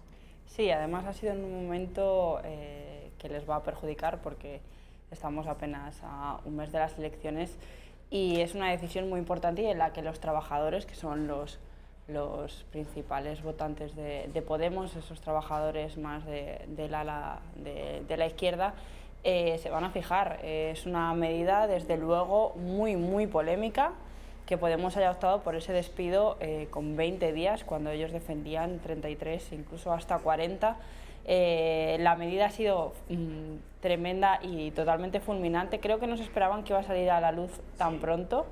Y además es que no han sabido explicarlo, tampoco no han dado ningún tipo de explicación de lo ocurrido y desde luego es una cosa que, aparte de que juzguemos esa purga total que han hecho del equipo errejonista a nivel laboral y a nivel de lo que defiende Podemos en cuanto a los derechos de los trabajadores, no tiene ningún sentido. Raquel, además hoy hemos conocido que Pablo Bustinduy ha rechazado concurrir con Podemos a las próximas elecciones europeas que se van a celebrar el 26 de mayo. Era de un clarísimo perfil errejonista, gran amigo de Íñigo Errejón, que también ha escrito hoy un tuit haciendo referencia, aunque sin hacerlo de forma explícita, pero lógicamente lo hemos interpretado por ahí. Errejón le echaba un cable a su amigo, pues no ha querido ir a Bruselas de la mano de Podemos, y esto es un puñetazo más a Pablo Iglesias. Ya la fractura y la división interna es tremenda y yo no sé cómo va a quedar todo esto. Raquel, ¿tú entiendes que todo esto le va a pasar factura en las próximas elecciones a Podemos? Desde luego que les va a pasar factura todo este tipo de cosas y toda esta imagen de ruptura interna que tienen, pero por parte de Pablo Bustinduy he de decir que siempre ha sido una persona bastante coherente dentro del partido, siempre ha pertenecido a esa corriente errejonista, incluso más moderada de lo que es Errejón, más situado en el centro incluso de lo que es Errejón. Pablo ha defendido las ideas de Podemos porque era el partido en el que estaba, pero siempre ha aportado una visión bastante lógica de lo que es la realidad de los ciudadanos españoles. Entonces creo que esta medida es una medida valiente, además creo que lo ha hecho de una manera bastante elegante y que por otra parte puede beneficiar en cierto modo al partido de Iglesias, no desde luego desde esa perspectiva de que estamos viendo que el partido está completamente roto, pero sí que han nombrado una candidata, una sucesora que tiene un perfil claramente feminista y claramente izquierdista que puede concordar en ese partido. Raquel, lo veíamos al principio de la redacción abierta. El fundador del Partido Socialista, Pablo Iglesias, va a tener un monumento en el Parque del Retiro de Madrid. Vamos a ver esa imagen, si es posible, la del fundador del Partido Socialista Obrero Español. Ahí está, bueno, tendrá un monolito en el Parque del Retiro. Es un homenaje al fundador del Partido Socialista. Manuela Carmena, alcaldesa de Madrid, pues quiere rendir este tributo. Los señores que están impulsando la memoria histórica, entusiastas de todo lo que supuso esta ley ideológica de José Luis Rodríguez Zapatero. Bueno, vamos a recuperar ahora en unas pequeñas frases quién fue el fundador del Partido Socialista. Algunas de las frases más llamativas, escandalosas, incluso contra la democracia, contra el sistema parlamentario. Vamos a ver si podemos verlo, Raquel. Ahí está. Este Pablo Iglesias es el que fundó el PSOE y que ahora tiene este reconocimiento en el madrileño Parque del Retiro. Decía Pablo Iglesias, el partido que yo aquí represento aspira a concluir con los antagonismos sociales. Esta aspiración lleva consigo la supresión de la magistratura, la supresión de la Iglesia, la supresión del ejército. Este partido está en la legalidad mientras la legalidad le permita adquirir... Lo estaba leyendo, pero nos hemos quedado a mitad de camino. Añade Pablo Iglesias, nosotros estamos dispuestos a vencer, se entiende, no a defendernos, a matar y a dejarnos matar a todos. Lo que venía a decir Pablo Iglesias, antes de que se me cortase el texto, era que ellos estaban a favor de la legalidad y el sistema parlamentario, ahí está, este partido está en la legalidad mientras la legalidad le permita adquirir lo que necesita, fuera de la legalidad cuando ella no le permita realizar sus aspiraciones. Bueno, esto está muy lejos de ser una aceptación de la democracia y de las reglas del juego democrática. Pues este señor, que no es ningún demócrata, tiene un monumento en el Parque del Retiro de Madrid. Los entusiastas de la ley de la memoria histórica siempre alegan que no, cualquier persona que no haya sido demócrata pues no puede tener una calle, no puede tener un monumento. Pues ahora estamos viendo cómo esto no es así. Me llama la atención que coincide esta frase que leías de Pablo Iglesias de si no está dentro de la legalidad pues lo haremos de otra manera, un poco a ese perfil del problema que tenemos ahora mismo en Cataluña, esos políticos que se tomaron la libertad de saltarse la ley para tomar unas decisiones que no beneficiaban además a sus ciudadanos, o por lo menos no a todos. Y respecto a esto, bueno, está dentro de esta campaña de la izquierda absurda de intentar eliminar por una parte la historia, sin embargo, intentar resaltar la otra. Es una cosa que siempre ha hecho, por otro lado, de manera histórica la izquierda, que es resaltar a sus líderes, y el resto sin embargo, los intenta eliminar del mapa, incluso eliminándolos de la historia, como hemos visto en las calles de Madrid, que se han intentado cambiar muchos nombres y que algunos incluso se han tenido que retractar y volverlos a poner porque no formaba parte de una ley lógica y una medida lógica para los ciudadanos madrileños. Raquel, una última hora en relación a Quim Torra, el presidente de la Generalidad, que se negaba a retirar los lazos amarillos. Esta mañana a las 10:30 al fin lo hacía, a ver si podemos ver esas imágenes, pero burlándose de la Junta Electoral Central, burlándose del Gobierno de España, del Estado español, de la unidad de España, colocando otra pancarta, un lazo blanco, ahí lo estamos viendo, con una raya roja, bueno, con el mismo lema: libertad a los presos políticos y exiliados. La última hora es que la Junta Electoral ha llevado a Torra a la Fiscalía y ha ordenado que los Mossos retiren los símbolos independentistas. Vamos a ver qué es lo que sucede, pero mientras no nos digan lo contrario, a estas horas de la tarde, 8 menos cuarto, esa pancarta que ustedes están viendo sigue colgada de ese balcón del Ayuntamiento, perdón, de la Generalidad de Cataluña, del Palau de la Generalitat, la sede del Gobierno autonómico catalán. Y además es que la plaza de Sant Jaume, donde se sitúa el Palau, y el Ayuntamiento de Barcelona se ha convertido en uno de los lugares de mayor reivindicación independentista, y perdemos de vista de que en Barcelona no solamente vive una población independentista, sino que hay una mayoría de personas que no quieren esto, y que además están cansados de que se usen las instituciones para hacer su publicidad política, y como vemos con este cartel, que además me parece que es reírse de la Junta Electoral por haber quitado ese lazo amarillo y haber puesto ese lazo blanco, que al final representa lo mismo, porque no somos tontos y sabemos lo que quiere decir Quim Torra con esto. Entonces, bueno, pues me alegro mucho que los Mossos procedan a su retirada, y lo que creo es que aquí se tiene que actuar y se tiene que dejar claro al señor presidente Quim Torra que las normas están para cumplirlas, y las cumplimos todos los españoles, y no solamente el resto, de que no son él, y que él puede tomarse la justicia por su mano, desde luego. Pedro Sánchez, lo veíamos al inicio, de una manera muy suave llamaba al señor Torra a hacer cumplir la ley. Hay que recordar que Torra y otros representantes de otros partidos separatistas, tanto catalanes como vascos, van a ser los presumibles socios de Pedro Sánchez después de las elecciones generales del 28 de abril. Así que mucho no tiene que cabrearse, o al menos manifestar ese enfado, el señor Sánchez con Quim Torra, aunque esté riéndose directamente de la Junta Electoral Central, de la Unidad de España, del propio Gobierno. Vamos a ver al presidente del Gobierno.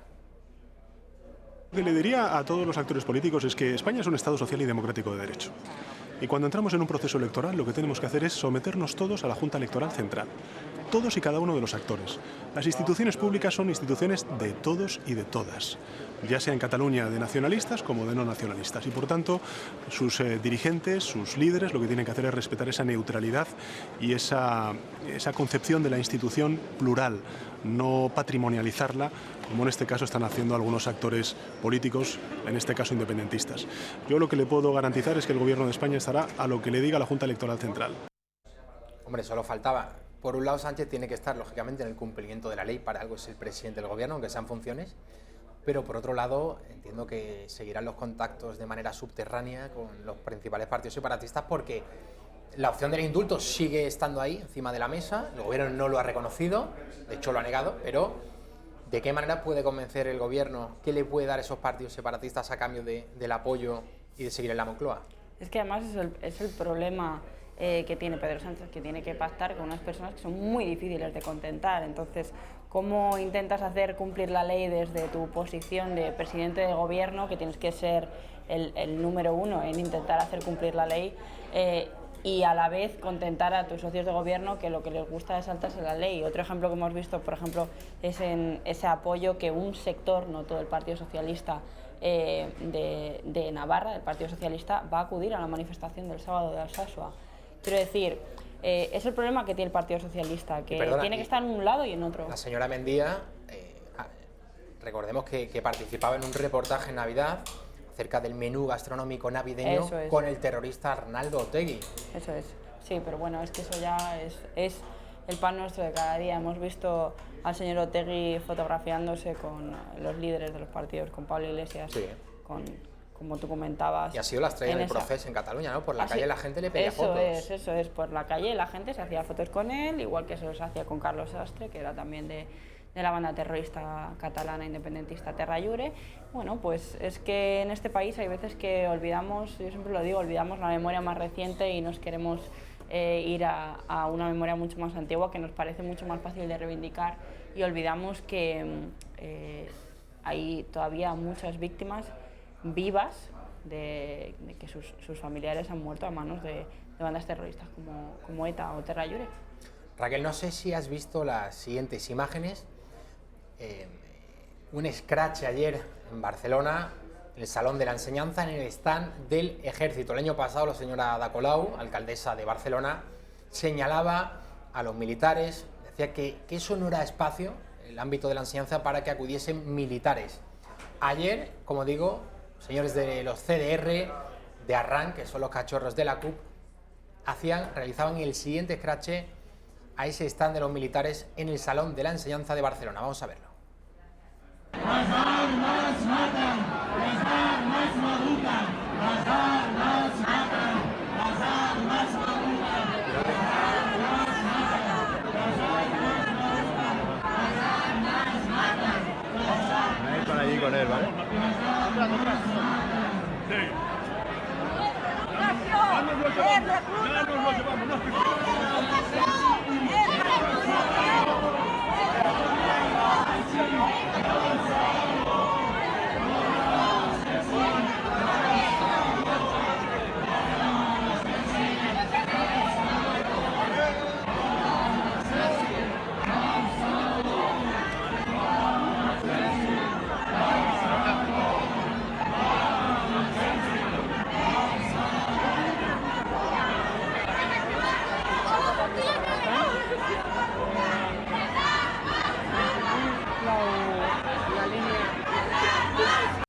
Desgraciadamente, este tipo de imágenes, el acoso, el escrache en Cataluña, es el pan de cada día. Ahora, los que están en el centro de la diana eran los militares en ese Salón de la Enseñanza, convocados pues por los radicales de siempre, por las juventudes de la CUP, que son los de Arran, por los CDR, por todo ese separatismo radical, al que también respalda, por cierto, Ada Colau, porque el año pasado ya dijo que no tenían que estar ahí los militares. Claro, a Ada Colau además le pasa algo similar al presidente del gobierno, a Pedro Sánchez, y es que tiene que bailar entre dos aguas. Entonces, cuando tienes que bailar entre dos aguas, pero tu perfil es claramente de izquierda mucho más radical, recordemos de dónde viene Ada Colau, que viene de una plataforma como la PA, de defensa de los ocupas, que tiene subvencionados a los manteros, al sindicato de chatarreros, a todo este tipo de gente, y bueno, ese tipo de cosas no las puede ocultar. Y este scratch que por desgracia le han hecho al ejército es una parte más del caldo de cultivo que se cuece en Cataluña día a día, de ese odio hacia los militares, hacia la Policía Nacional, hacia la Guardia Civil, hacia todos aquellos que intentan hacer cumplir la ley, incluso ahora hacia los Mossos, que ya han dejado de ser su policía y comienzan a ser la policía del enemigo. Raquel Tejero, OK Diario, muchísimas gracias por estar una tarde más en la redacción abierta. A la vuelta de la publicidad, Miriam Olivas nos va a traer la última hora sobre Venezuela. Un teniente venezolano ha difundido vídeos en los que aparecen militares a las órdenes de Maduro realizando unas torturas de verdad escalofriantes. A la vuelta de la publicidad, no se lo pierdan.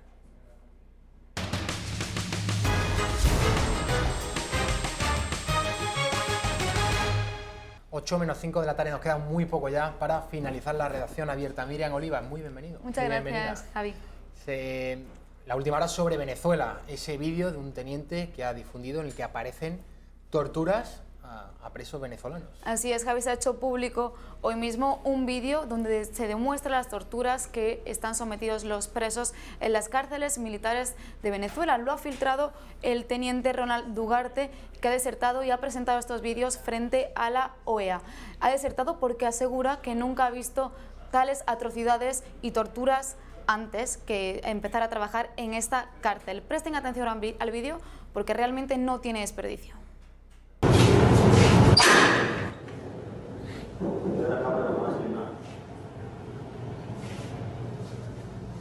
Dígalo, ¿eh?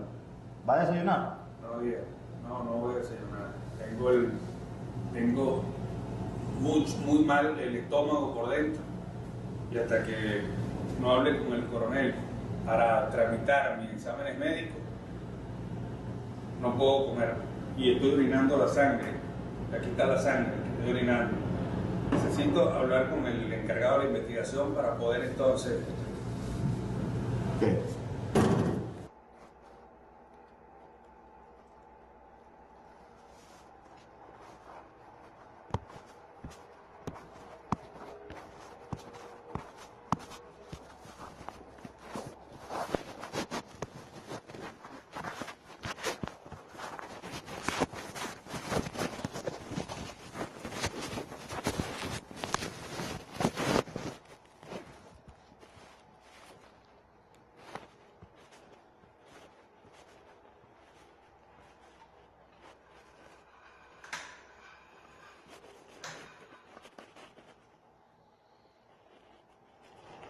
No, hombre.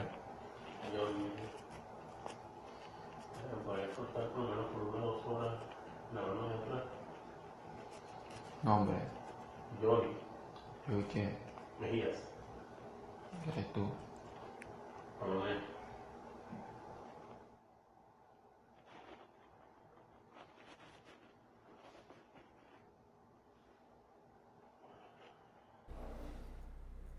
Además, el teniente Dugarte ha declarado que se le sometían a los presos a otras torturas aún mayores, como las descargas eléctricas o asfixia con bolsas de plástico. El señor este que hemos visto que estaba esposado y tapado los ojos, llevaba así 30 días. Pero este no es el único escándalo que ha salpicado hoy a Venezuela, porque en la madrugada de este jueves se ha secuestrado, se ha arrestado a Roberto Marrero. Ha sido la policía política de Venezuela, el SEBIN. Han entrado 15 hombres encapuchados a su casa para detenerlo, y así lo contaba él mientras entraban en su casa.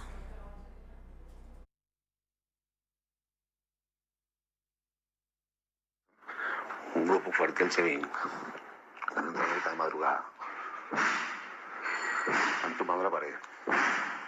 En este momento están en mi casa, en el SEBIN está aquí. Lamentablemente llegaron a mí, siguen la lucha, no se detengan, cuiden al presidente y bueno, que sea lo que Dios quiera. Dios lo bendiga, fuerza y fe. El pueblo venezolano no debe detenerse por esto y debemos entender que bueno, el que se cansa pierde. Este hombre era uno de los hombres más próximos a Juan Guaidó y el que se encargaba de establecer relaciones internas con los grupos opositores en Venezuela, Javi. Y también han secuestrado, entraron en la casa del diputado Sergio Vergara, que estuvo 2 horas retenido antes de entrar a la casa de Roberto Marrero, y también retuvieron 2 horas a su chofer. Juan Guaidó ha reaccionado a este secuestro, a esta detención, y lo ha dicho así por Twitter. Secuestraron a Roberto Marrero, jefe de mi despacho.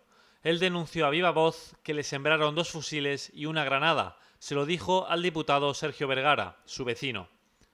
El procedimiento comenzó a las 2 de la mañana aproximadamente. Desconocemos su paradero. Debe ser liberado de inmediato. Pues muchísimas gracias, Miriam Olivas, por toda esta información sobre Venezuela. Nos vamos a marchar. Recordamos que Fernando Paz, nuestro querido historiador, finalmente no va a ser cabeza de lista con Vox por Albacete al Congreso, ha renunciado a la misma. Una noticia desagradable, sin duda, después del linchamiento al que ha sido sometido en los últimos días. Volvemos mañana a las 6 de la tarde. Gracias.